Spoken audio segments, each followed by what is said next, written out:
Shout out kay Ate Ann. Ate Ann, pag pumunta ka sa Camp Sunyo, mahihirapan ka talaga, pero kaya mo yan. Hello guys, so nandito kami sa Buckle Hop. Buckle Top po.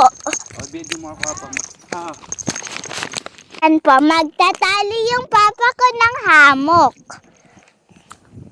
Ito po yung view. Zoom ko Ayan o.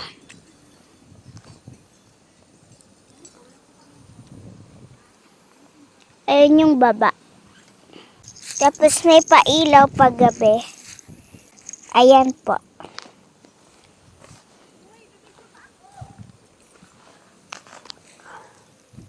Ayan natin, natali na yung hamok. Green. Punta tayo doon. Tingnan natin kung anong meron doon. Ha, walang bahay. Bakit meron naman? Meron naman di ba guys?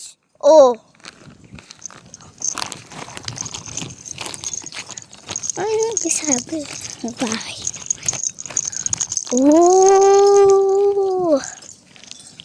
Ito yung kapihan.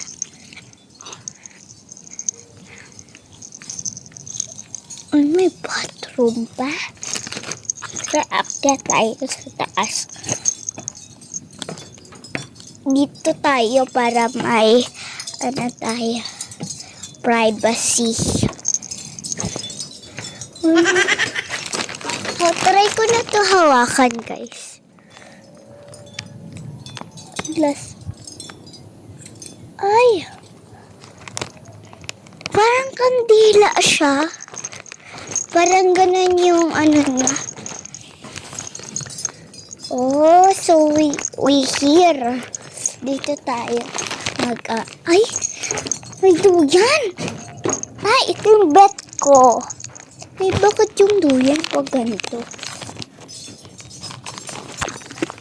Okay guys. Ayun kapehan. Ayun, ang ganda ng view. Pakita ko sa inyo. Ayoko pangit pala. Uy, bakit nyo naman kinakalbo yung mga bundok? Kaya kalbuin ko. Kakalbo kayo ng... Ayaw, di ma. Look! The river. So, kita tayo sa live ko. Mamaya, bababa muna ako dito. Kasi tinatawag ako. May tao ba dito?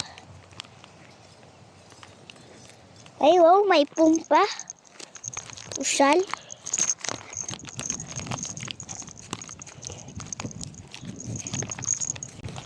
Nature na nature, ang daming puno.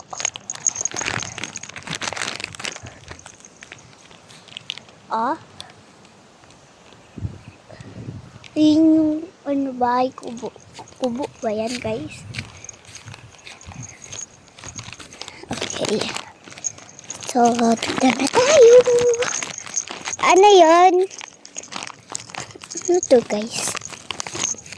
Pwede ba ito hawakan? Ay! Feel, parang masakit siya. Parang natutusok siya.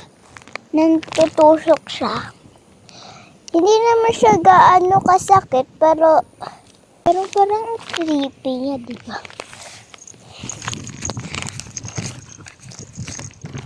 Bye-bye guys!